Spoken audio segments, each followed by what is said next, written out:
This is linear algebra 4.3, linearly independent and basis. This section is kind of review what you did chapters 2 and 3 previous videos. Guys, just make sure you understand all the definition and theorem we do this section, guys. Let's go over what is linear independent, what is linear dependent. What is linearly independent? What does it mean by that? That's the index set of vectors right there, guys. So here is a v1, v2, vp. This is index set of vector in the vector space. This is vector space. Then linearly independent meaning is this vector equation, guys. Look at this one. C1, v1 to the C, PVP gonna be 0. Only C1, C2, CP gonna be 0, which meaning it's a trivial solution. That case, this index set is linearly independent. I give the very simple example right there, guys. Let's say R2. Let's thinking about two vector right there, guys. We're gonna give more detailed example later. 1 and 0, 0 and 1. That's the C1, C2 equal C1, C2. That's gonna be 0. Only that case is C1 equals C2 should be 0. That case, we're gonna say, guys, we're gonna say C1, 0, 0, 1 gonna be linearly independent, okay? What is linearly dependent meaning is, guys, let's just thinking about one good example is right there, guys. Let's say here is one vector is 1 and 0.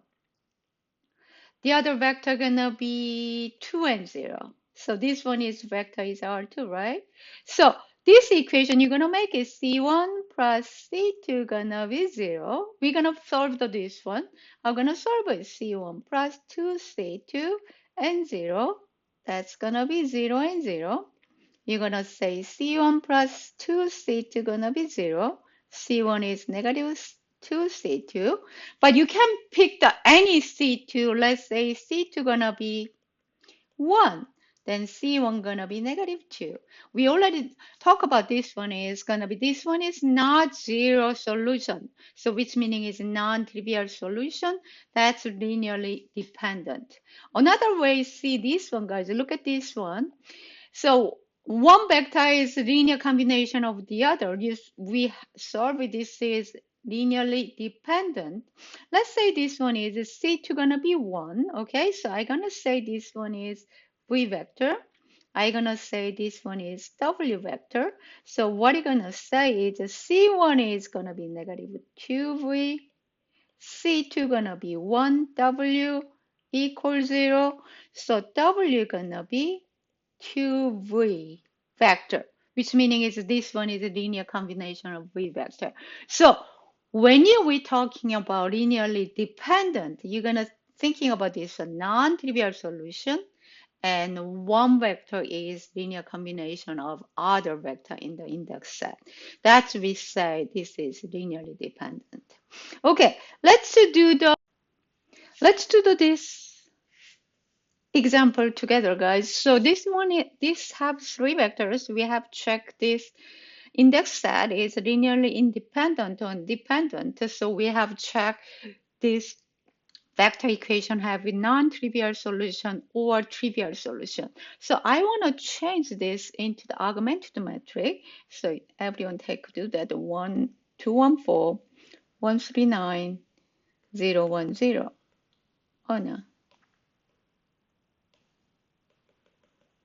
0, 0, 0. Okay, let's do the old row operation. Let's just switch the R1, R2. That's gonna be 1, 3, 1, 2, 1, 0, 4, 9, 0, 0, 0, 0.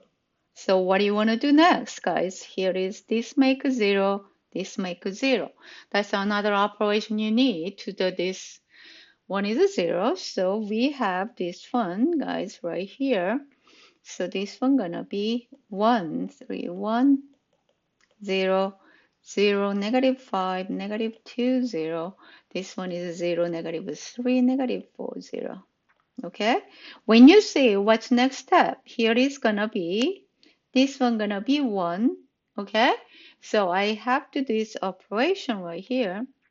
So you have 1, 3, 1, 0, 1, 2 over 5, 0, 0, 0, negative 3, negative 4, 0. What's the next one, guys? Make sure this one gonna be 0. So you have that 1, 1, 3, 1, 0, 0, 1, 2, 5, 0, 0, 0, guys. Okay, negative 14 over 5 equals 0. So what is next? This should be 1. This should be 1, right? So that's gonna be you divide by negative 14 divided by 5. 1, 3, 1, 0, 1, 2, or 5, 0, 0, 1, 0, 0, 0. So what next? Next row operation gonna be, guys. This gonna be 0. This gonna be 0. That's you have to do it. So you have 1, 3, 0, 0, 1, 0, 0, 0, 1, 0, 0, 0. So what is left? This should be 0. So you have last augmented metric gonna be 0, oh no, 0, 0, 0, 1, 0, 0, 0, 0, 1, 0. So what do you see this one, guys? Did you find the solution? What is the solution gonna be this? Augmented metric gonna be x1 should be 0, x2 gonna be 0, x3 gonna be 0. What kind of solution? This one is a trivial solution, right? What is trivial solution, guys? Remember all the element entry of this factor gonna be 0. So what are you gonna say? You're gonna say u v w, that in that set of vector is linearly independent.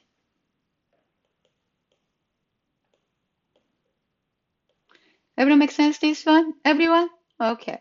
Let's do next one is gonna be, guys, I give 3 vectors, but this time this one is where coming from. This one is P1t, polynomial P2t, P3t.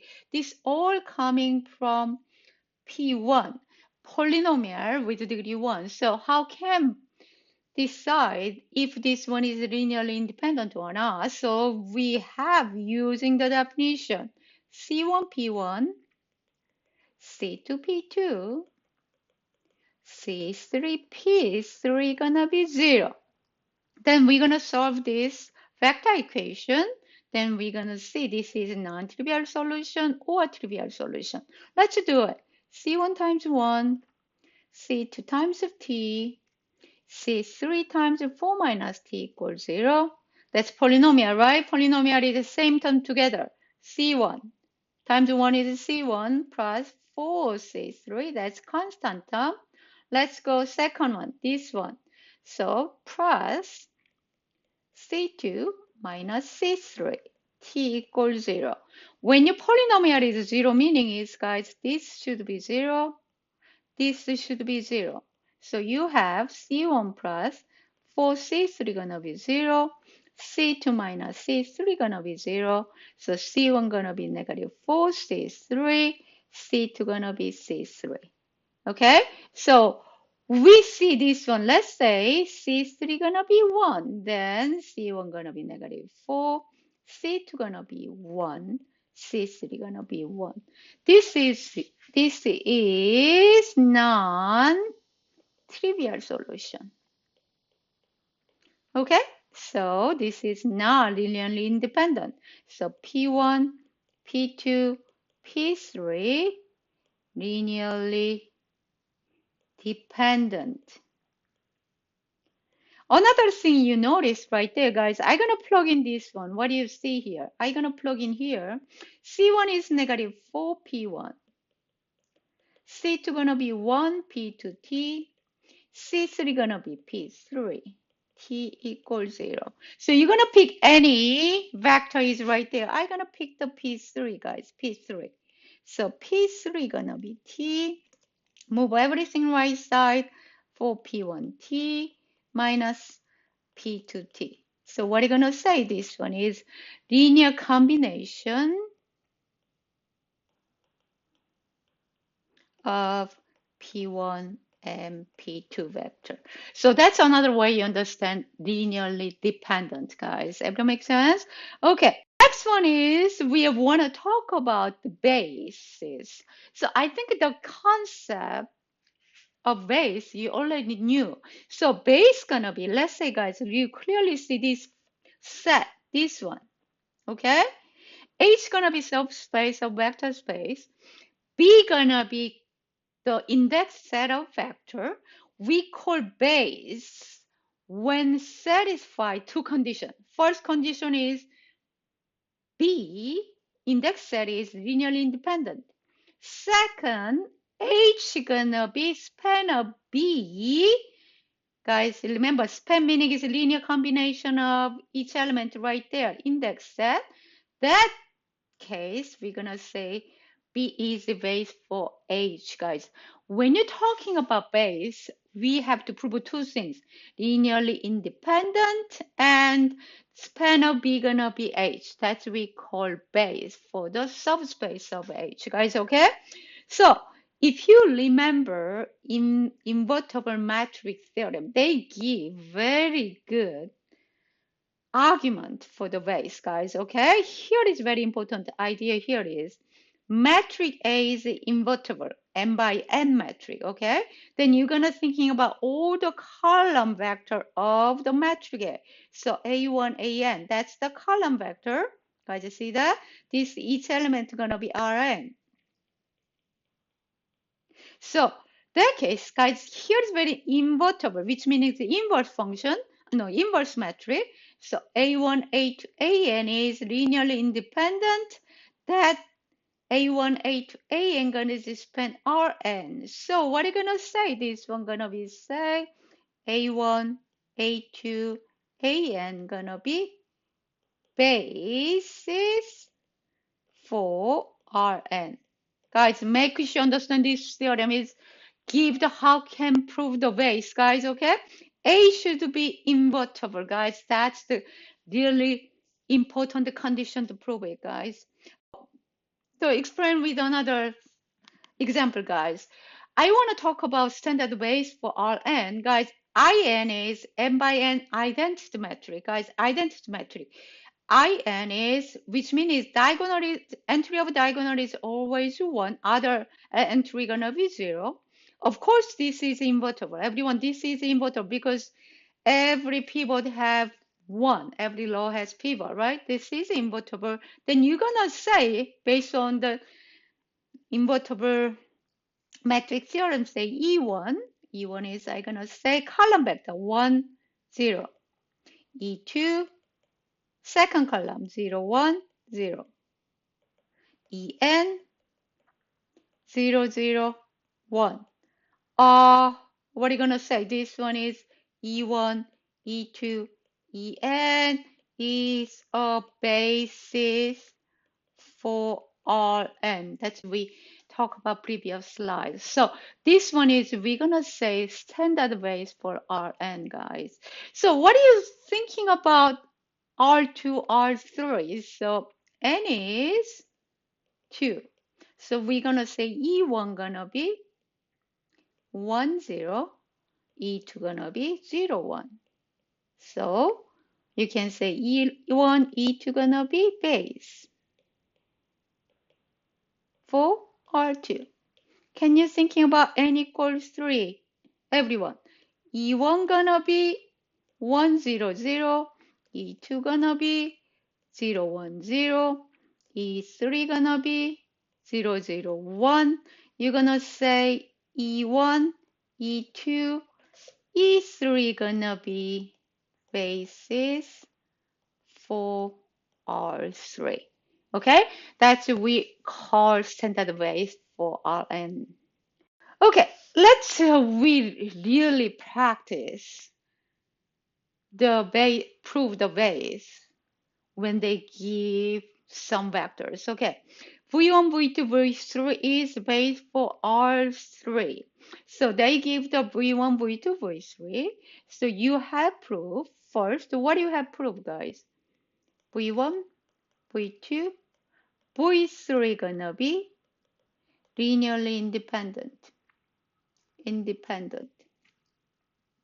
Second, we have proved span of V1, V2, V3 gonna be R3. Okay, that's we have proved it, right? That's gonna be base definition, but invertible matrix theorem say we only prove, guys, by invertible, sorry guys,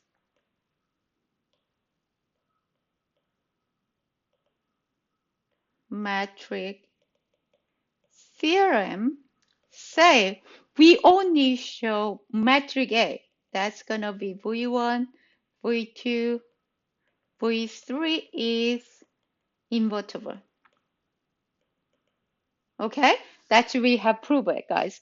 So let's just find the matrix first, guys. A matrix gonna be 1, 0, negative 2, negative 4, 1, 7, negative 2, 1, 5. So this is invertible or not? That's we have checked it, guys. So another way, invertible matrix theorem say we have checked, guys. We have checked every row has pivot. If every row has pivot, then matrix is invertible. So we're gonna do row operation. We're gonna check if matrix A has pivot in the every row. That's what you have to do it, guys. Everyone make sense so far? Let's check this one, guys. Can you do that? How gonna do it, guys? Let's write down here. 1, 0, negative 2, negative 4, 1, 7, negative 2, 1, 5. That's every row has pivot, okay? So let's do this one. What do you have to do? First one is this should be 0, guys. You're thinking about row operation, guys. 2 R1 plus R3 gonna be R3. That's what you have to do it, guys. That's you have 1, negative 4, negative 2. This one is 0, 1, 1. Here is 0, 15, 1.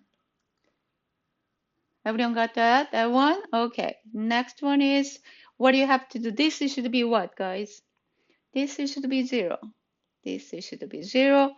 So you have here negative 15 R2 plus R3, just R3. I'm not going to do, guys, this detail, guys. You can check my solution, okay? 1, 0. 1 now, no. Then what do you have to, this one make what? This one make 0 too, guys. I'm going to do same time.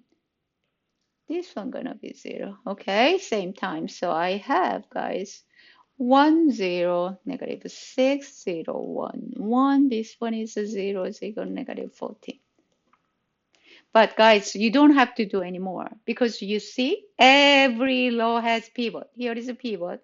Even though this one is not 0, so we can make this one is 0. So don't worry about it. This one is 1. Second row has a pivot. Third row has pivot, guys. So this one has, every row has a pivot. So we're going to say A is invertible. So what is going to be?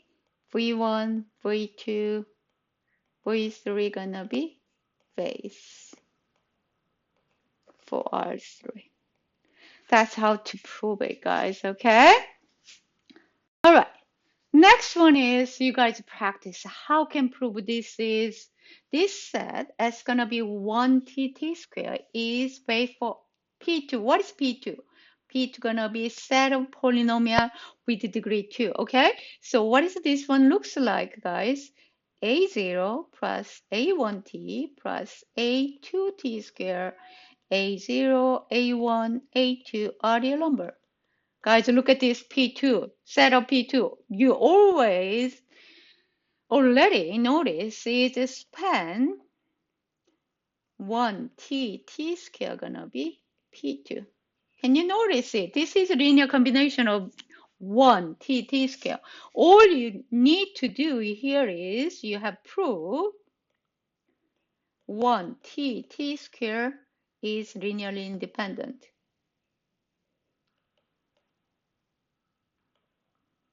How can prove it, guys?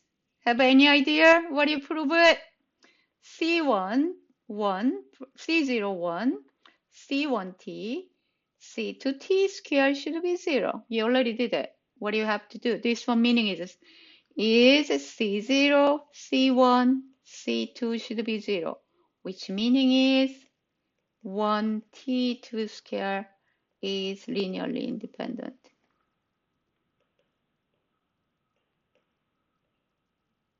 So, what is conclusion you have? So, S gonna be 1t square is a basis of 4p2.